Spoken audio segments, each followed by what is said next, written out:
Welcome to My Favorite Mystic, a podcast about the weird and wonderful world of mysticism. I'm your host, AJ Langley, and today I'm joined by Carolyn Muessig.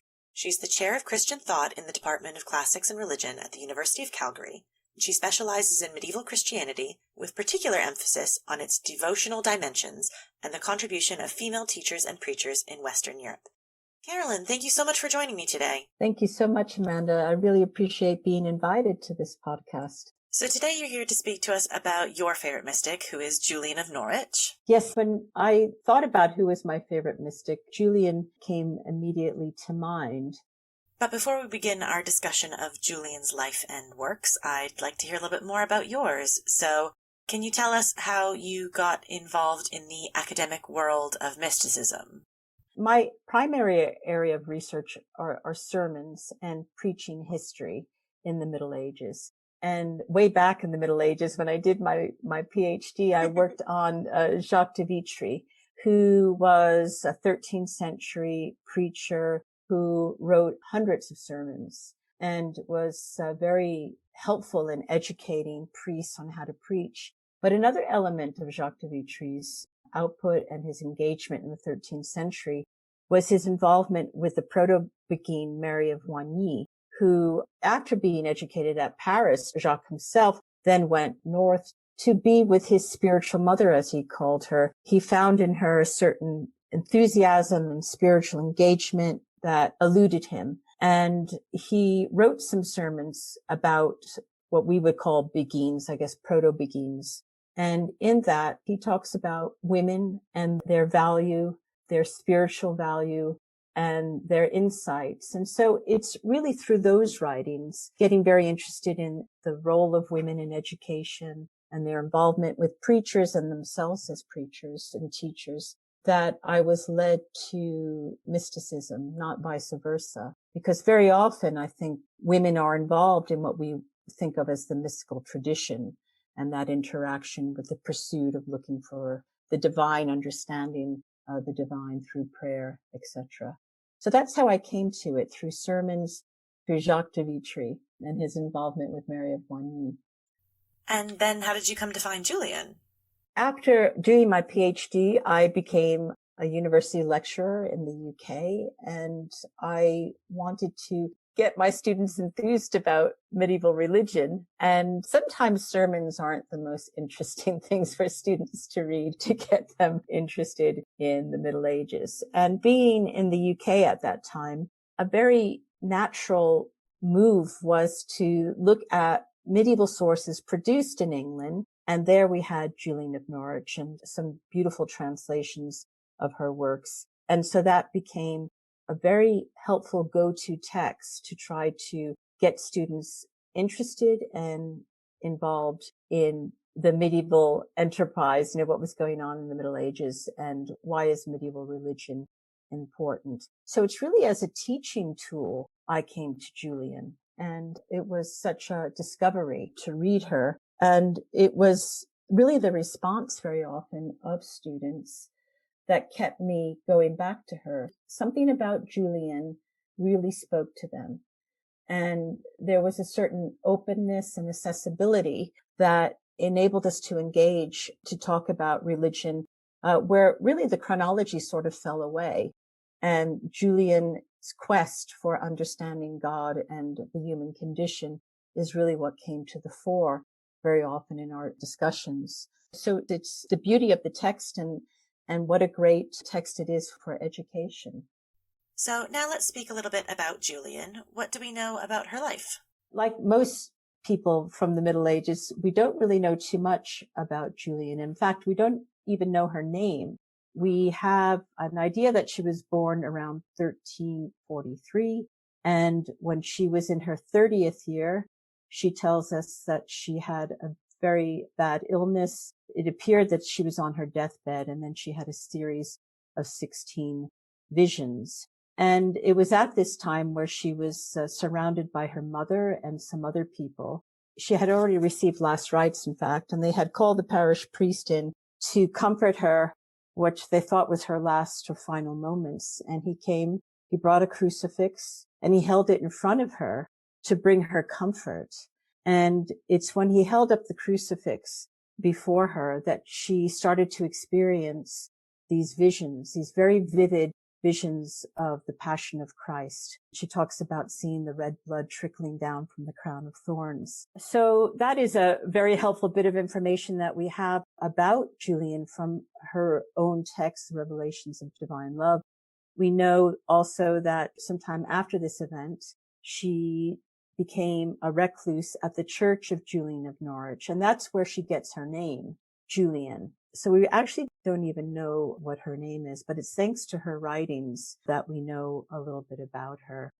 And also there are some things in the records from Norwich, from wills, that indicate the quest to the anchorite Julian. So she was supported by some of the locals, and her younger contemporary, Marjorie Kemp, when she came to Norwich, the famous scene in the book of Marjorie Kemp, she seeks out Julian for spiritual support and nourishment. And it's a very telling scene.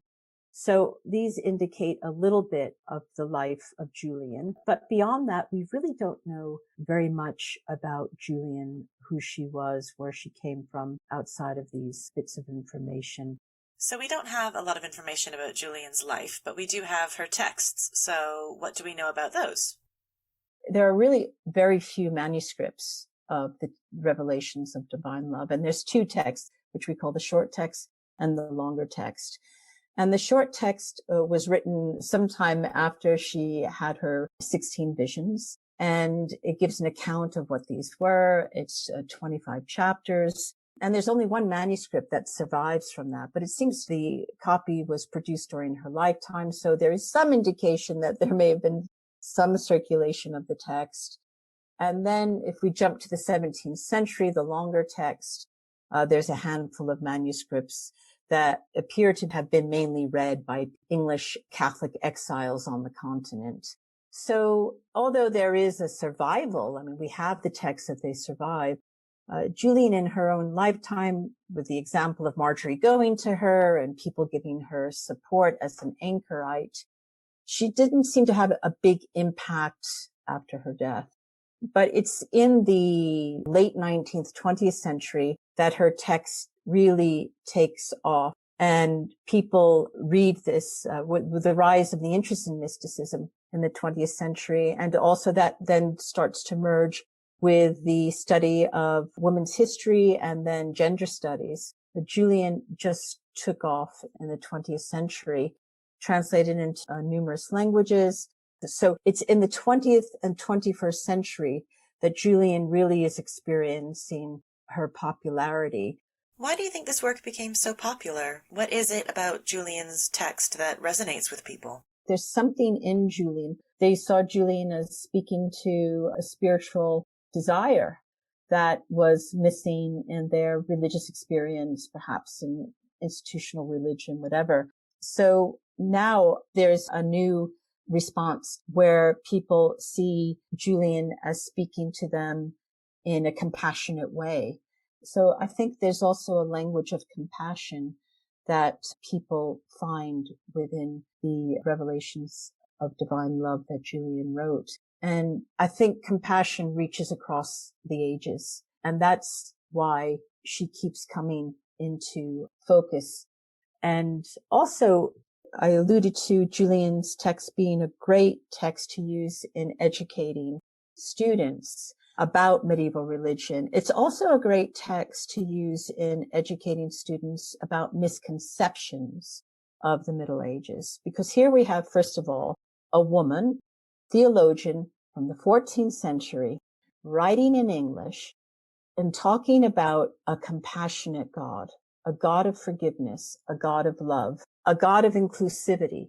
And so all these elements allow for insight to a different view of the Middle Ages and what maybe the Middle Ages sometimes can teach us. And I think Julian of Norwich is so popular for those reasons. And it also is just an effective way to see that there were so many different ways of looking at religion then and now. I think people are mystified by the unusual nature, or what they see as the unusual nature of the text itself. What forms of interaction and communication does Julian have with the divine? How does she experience these revelations? She sees with her eyes the image of the very vivid physicality of the blood and the suffering passion of Christ. Then she has spiritual understanding, and she also has discourse with Jesus. And so there's all these different levels of understanding and experience that she has. So how does Julian come to write the revelations of divine love? What inspires her to document this experience? So she has doubt about what has happened to her initially and how she's going to convey that.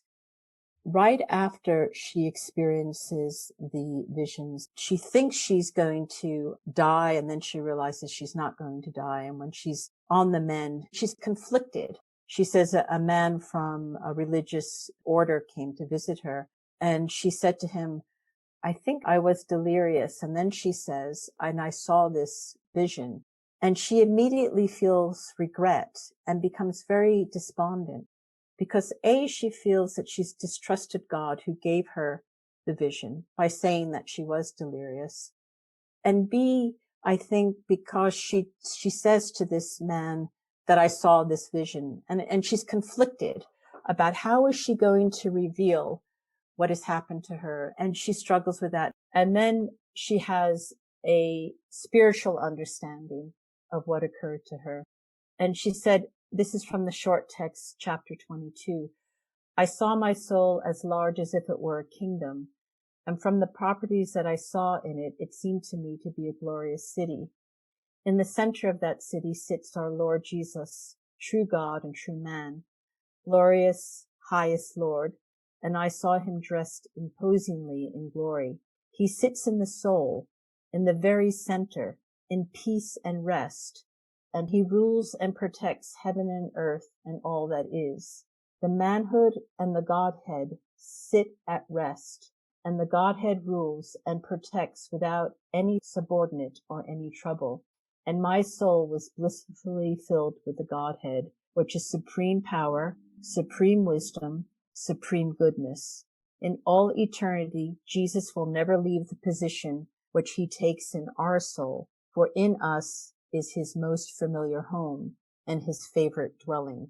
So, she sees that God is within, and this is a certainty that she has, and that pervades really the whole of her writings. So as I say, that's the short text. And the long text, it's written some 15 to 20 years after the short text, and it's 86 chapters. And it's a greater reflection on the short text. But it also indicates the power of her visions that she wants to share with others.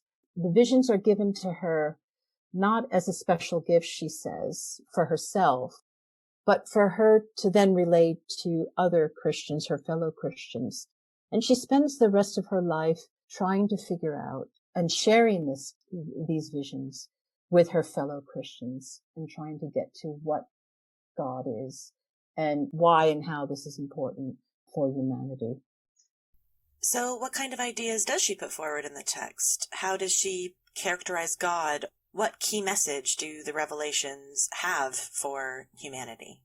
She struggles with the judgmental portrayal or understanding of God as judge. And she has difficulty seeing that. Throughout the whole text, she reassures the reader that she believes in everything that Holy Church teaches, what is taught to her, what is preached to her. She struggles with questions, I guess we would say, theodicy, what is sin, what is evil, and ultimately sees that all of creation, of course, is good, which is Christian teaching, but it's that which she focuses on. She understands she's not at all deluded by the fact that people struggle, there's sorrow. She talks about sorrow and struggle, and there are moments within the text where she is desperate herself. But ultimately, what's interesting for Julian is that she cannot not see the positive and the goodness in creation, not only in God, but I think what's most important in some ways is that she cannot help but see the goodness in humanity. And that is an extremely hopeful positive message that really comes across from the text.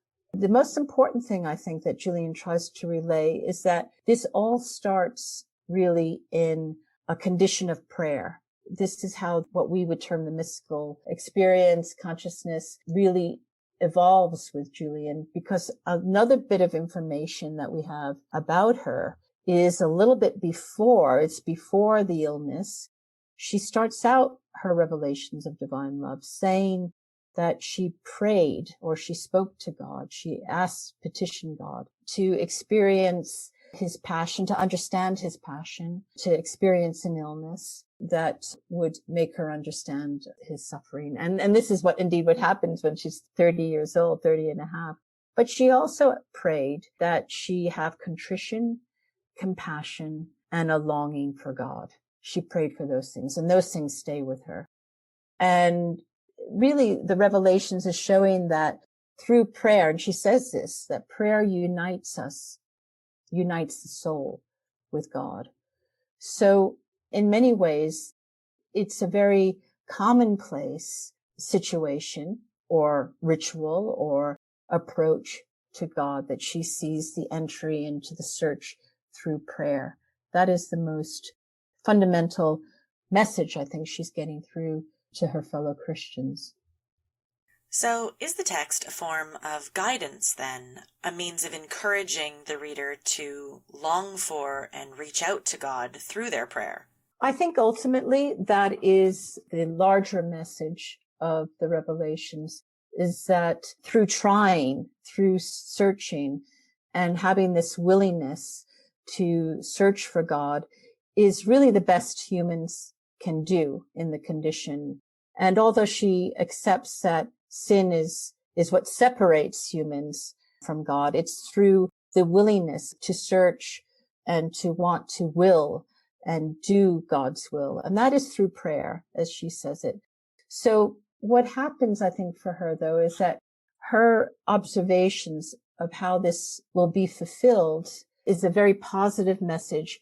At the end of her short text, the first text that she composed, she ends with a discussion of fear, but how fear of God is the start of knowledge, and she refers to fear. But at the end of the long text, she talks about, this is famous as chapter 86, which is not in the short text or elements of it, is that the message through the visions, the reason why God gave her these visions is love, ultimately love. And that is the message that she says that we must understand, that God is love. Now it sounds simple, but ultimately that's all she can conclude, that God is love. And this is why the message is such. I think there's a practical element here, though, too. I think Julian, at some point, we're not quite sure when, but does become a recluse, becomes an anchoress. And a large part of the anchoress's activity would be to give spiritual support, advice, counsel to those who were seeking that nurturing. For those who are unfamiliar with the term, would you be able to give a brief explanation of what it meant to be an anchoress or an anchorite during this period? Anchorites were fairly widespread in England and Norwich in particular, in East Anglia. And men and women could be anchorites, but very often what they would be attached to a church, and they would live maybe by themselves or maybe sometimes in a pair, and they would be mindful of God, pray to God through ritual. And that was, of course, important for personal spiritual development. But they also were part of the community. They were part of the spiritual religious world because they fulfilled a very important role in the religious experience of those who lived in and around towns and cities where they were. And this was to provide spiritual counsel to men and women in the community who sought it. And the church can provide institutional support and confession and all those things, but there are these other elements of spiritual nourishment. And very often the anchorites fulfilled that role.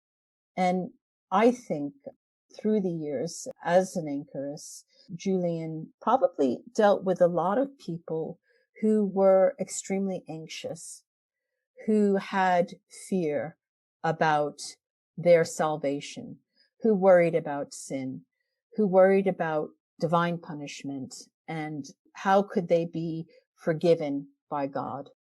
And this is something that she really develops and focuses on, because I think it was something that she probably met day in and day out. Well, the 14th century was quite the tumultuous time. Extremely tumultuous. Julian is born a few years before the Black Death. So people know they're going to be on Earth for a very short time. They're reminded that death is around the corner and that they need to be prepared. Look out, Jesus is coming, sort of thing. So yes, there's an immediacy there. And that comes through in Julian's text too. I mean, one of the reasons why she wants to experience bodily illness to the point of near death is to show herself the hopelessness of the here and now and how short-lived that is, but also to show others that, and to make them very aware that they need to have their house in order. So I think there is a certain amount of anxiousness that she had to deal with very often in her role as an anchorite in Norwich, and people coming and seeking solace. And to hear that message that she gives is very reassuring.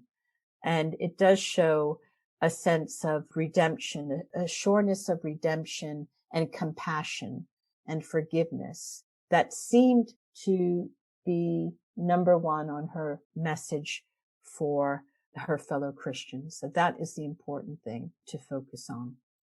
In the text, Julian makes a point of stressing her own orthodoxy. Could you speak a little bit about why she might have thought that was necessary, and perhaps about the role of the institutional church in her text? Yeah, it's a great question.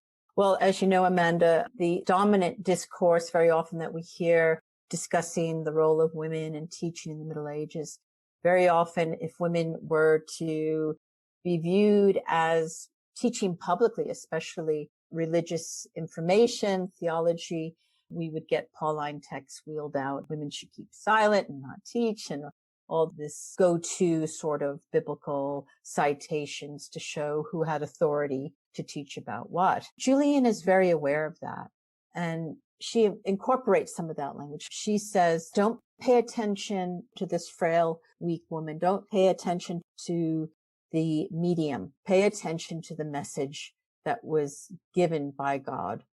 And so she, in a way, diffuses the criticisms that she knew could be thrown at her.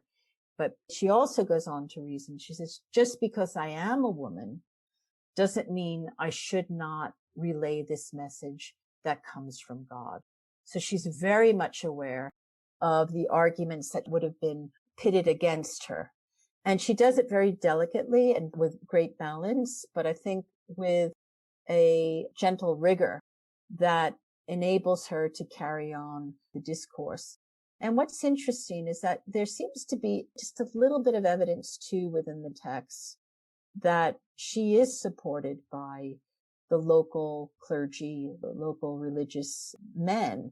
And again, this shows diversity in the way people are viewed. You know, it's not just black and white. So first of all, she had already received last rites, but the parish priest is fetched and he wants to be there to comfort her in what he thinks is going to be her last hours. And he puts the crucifix there. So he wants to be there with her. And then as soon as she rallies and she's better, who's there? The first person, a man from a religious order. And then when she tells him that she had this vision, although she says it might be delirium, he takes it very seriously. And she's a bit ashamed by that, but he takes what she says very seriously and listens to her. So I think her text and how she presents it reflects that there is wiggle room. There is the ability, if presented in the right way. I'm not saying that you could just go out there as a woman and preach publicly or, teach publicly, but if presented in the right way with the right language, it's a deep understanding. She understands the situation, but also, as I think in this mystical tradition, she's compelled to tell what she saw, because in that she sees a truth. It's given to her not because she's special, but because there is something there that she must share that God has given her. And this is the kind of language she uses. I'm not doing this because I'm special. I'm doing this because everyone must see and hear it. Where she is straying into areas of Christian thought that aren't predominant, at least in the sources, is this notion of universalism, of forgiveness of all. Although she does focus on people who are Christians. But if you keep reading it, her writings seem to point to that God is dwelling within humanity.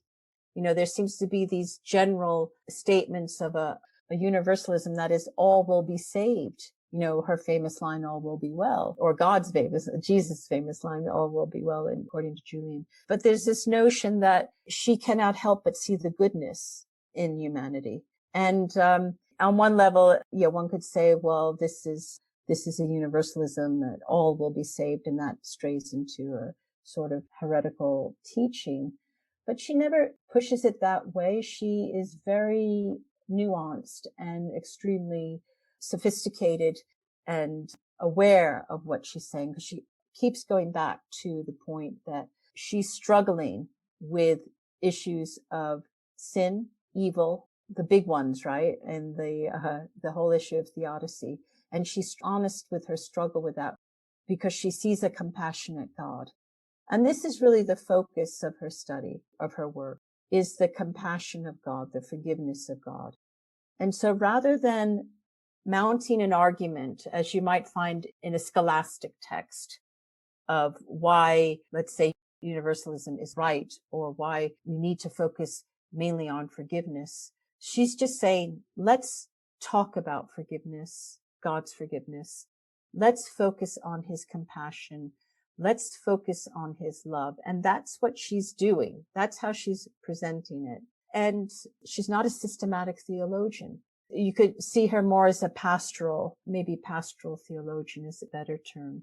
So she's not pushing it, but she's just saying, this is what I see. And she's leaving it at that. But the message is, one would say, one of inclusivity that is much more creative and moving away from the norm you would find in her other English mystical contemporaries like Richard Rollo or Walter Hilton. And, they're very traditional. She's moving away from that. That's absolutely true. But she's focusing on things that people would find hard to object to. God is compassionate. God loves, and that's the way she's discussing it. And that all in all, creation is good. And that means humanity is good. So what is it about Julian and her work? What makes her your favorite mystic? I think it is the positivity.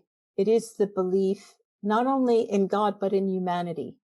And that, I think, is what speaks across the ages as we live in a different time and world than Julian. But having faith in humanity is something that we need. And she's so hopeful there. So I like going back to that text to try to see what she's seeing. What is she seeing that gives her this hope? Because she must have been dealing with so many very difficult accounts and interactions that she had as an anchoress, and hearing people's struggles. But yet she comes up with this view that she absolutely sees as the truth of the message that she needs to get across to give people this hope. She sees the visions as a powerful gift that has been given to everyone. And that's what drives her to write. And so the mystical isn't private. It's a completely public and communal. Carolyn, thank you so much for joining me today and for sharing your love of Julian of Norwich and her message of hope and faith in humanity. Thank you, Amanda. I really appreciate it. I also appreciate you giving me the opportunity to read Julian on a very cold February weekend for this podcast. Thank you so much. And thank you all for listening. Please join me next time when I speak to Laura Setveit-Miles about Richard Methley.